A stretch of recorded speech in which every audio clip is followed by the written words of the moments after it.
Fala galera, sejam bem-vindos a bordo. Eu sou o William, criador de conteúdo aqui do canal Rotas do Brasil, e esse é mais um vídeo do quadro Ônibus Não É Tudo Igual. Quando você acha que você já viu tudo que era possível ver em relação a ônibus, este quadro ainda pode vir aqui e trazer algo que você talvez nunca tenha visto. O vídeo de hoje ele foi sugerido por um inscrito do canal. Infelizmente eu não lembro o nome dele porque faz muito tempo que ele me deu essa sugestão, só que eu não tinha conseguido reunir as informações necessárias para fazer o vídeo ainda. E aí essa semana eu consegui concluir aí essas pesquisas. Bom, no vídeo de hoje a gente vai ver uns LEDs que tem 2 andares. Eles são bem esquisitos e o segundo andar deles fica lá no fundo do ônibus. Pois bem galera, vamos conhecer então essa configuração esquisita aí que foi oferecida pela Marco Polo lá em 1996 e que saíram alguns ônibus aí com ela, mas são poucos e a gente também vai ver todos no vídeo de hoje. Então solta a vinheta do canal e na volta vamos conhecer esses ônibus aí que tinham o segundo piso lá no fundo.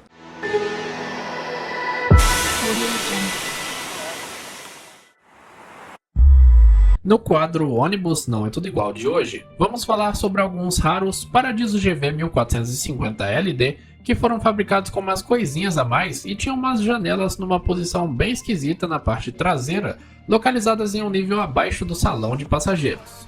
Essas janelas causam certa estranheza no primeiro momento, porque a gente está acostumado a ver a grade do motor por ali.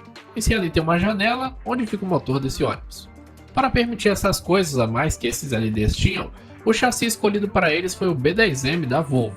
Hoje, a gente se acostumou a ver ônibus com motor traseiro ou dianteiro. O B10M tinha como característica principal o motor central, posicionado no entre-eixos e que roubava um pouco do espaço dos bagageiros. Eu não achei foto só do chassi do B10M, então coloquei essa foto de um chassi para ônibus articulado, só para vocês terem uma noção de onde fica o motor nesse tipo de ônibus. Por outro lado, nos B10M sobrava um espaço enorme no fundo, possibilitando que o espaço perdido no entre-eixos fosse recuperado com um bagageiro enorme ali, onde cabia muita coisa, principalmente em LEDs. Pensando então na possibilidade de aproveitar melhor esse espaço que sobrava lá no fundo, a Marco Polo criou em 1996 para os Paradiso GV 1450 LD um opcional de luxo, que era colocar ali embaixo uma espécie de sala de conveniência, podendo acomodar confortavelmente até 6 pessoas.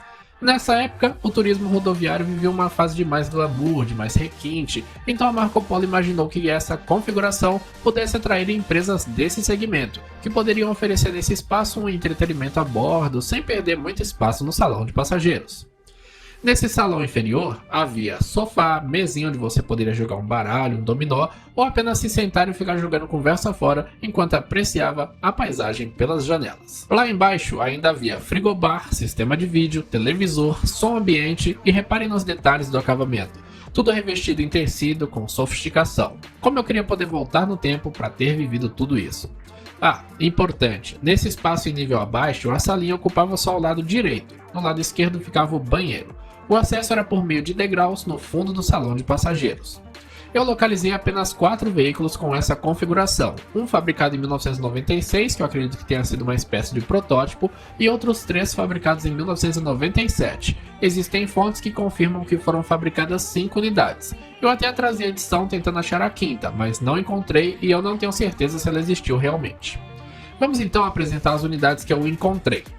O primeiro e mais antigo LD com essa configuração foi fabricado em 1996. Ele tem a placa LXS4404, que é original do estado do Rio de Janeiro. Todos os registros que eu localizei dele são pela empresa Grutas Turismo, que é do Rio de Janeiro, então acredito que ela tenha adquirido ele 0 km lá em 1996. A Grutas, com o tempo, acabou precisando retirar a originalidade do carro. Hoje ele já não tem mais o salão inferior, bem como a frente e o fundo são dos Paradiso geração 6. Pelo que pude apurar, ele segue ainda na Grutas e tem por lá o prefixo 1700. A segunda unidade, registrada com a placa CBS 9057, foi adquirida em 1997, pela já extinta Cristor de São Paulo, onde ele tinha o prefixo 1259. Já há bastante tempo ele pertence à empresa Transervice Sudoeste, que possui endereços em São Roque, Santana de Parnaíba e São Paulo. Nessa empresa, ele possui o prefixo 1080. Hoje, ele segue tendo essa linha, mas a originalidade foi perdida com os kits frontais e traseiros dos Paradiso da geração 6. Pelo que pude verificar, ele segue em poder da Sudoeste.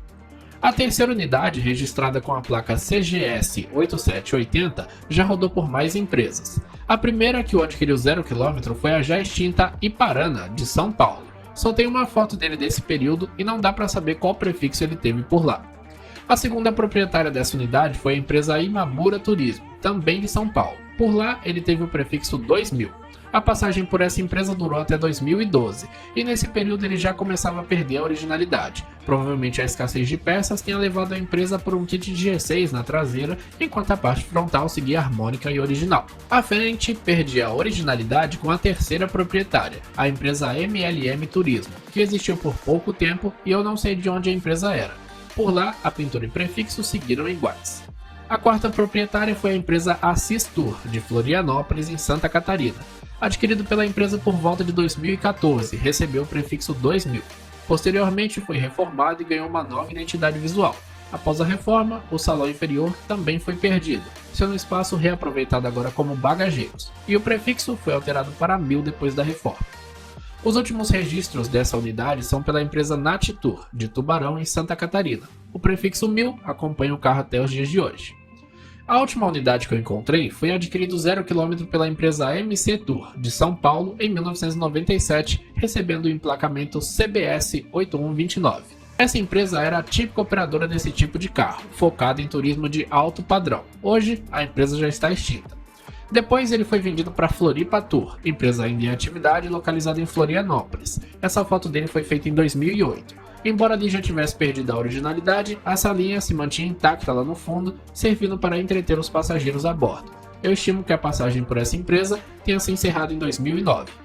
A terceira empresa por onde ele passou foi a Letour, recebendo o prefixo 10001. Nesse período, ali por volta de 2009, 2010, 2011, ele fazia viagens pela América do Sul com turistas que buscavam roteiros com uma dose de aventura. Ao fim de 2011, ele foi vendido para a empresa Xande Turismo. Prefixo e pintura foram mantidos e nessa empresa ele fazia turismos nacionais mesmo. Tanto a Letour quanto a Xande também são empresas do estado de Santa Catarina. Em 2013, ele foi vendido para outra empresa catarinense, a Gilead Turismo, de Florianópolis, recebendo uma pintura predominantemente branca e um leão plotado no fundo. A passagem por lá se encerrou em 2015. Atualmente o ônibus está com o grupo Os Filhos do Rio Grande, grupo de música tradicional gaúcha. Agora que todas as unidades foram apresentadas, assim como o histórico e todos os diferenciais que eles tinham a bordo, que tal a gente entender por que essa configuração oferecida pela Marco Polo não teve a aceitação imaginada e parou aí em 4 ou 5 unidades produzidas?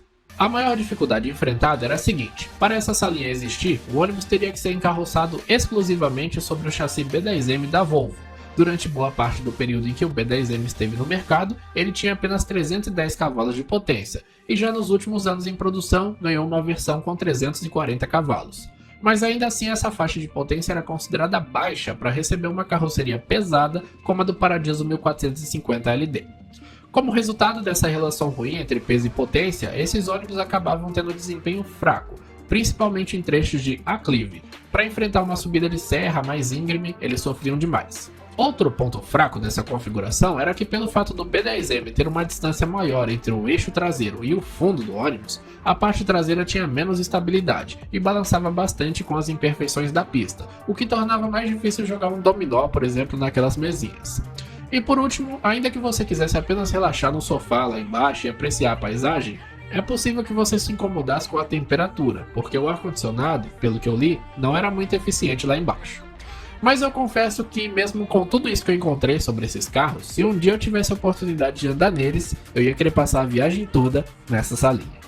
Bom galera, chegamos ao fim de mais um vídeo aqui do quadro Ônibus Não É Tudo Igual, e eu acho que a história de hoje merece o seu like, hein? Esses carros são muito diferentes e muito interessantes. Eu tenho certeza que muitos que estão assistindo o vídeo talvez nunca tenham visto um carro com essa configuração. Pois bem galera, então é isso. Se você gostou da história, deixa seu like. Se você ainda não for inscrito, inscreva-se no canal e ativa aí o sininho para você receber as notificações toda vez que sair um vídeo novo. E se possível, compartilhe essa história legal aí nas suas redes sociais para outras pessoas também poderem conhecer ela. Eu vou ficando por aqui, semana que vem a gente está de volta com mais um vídeo do quadro Ônibus Não É Tudo Igual. Fui!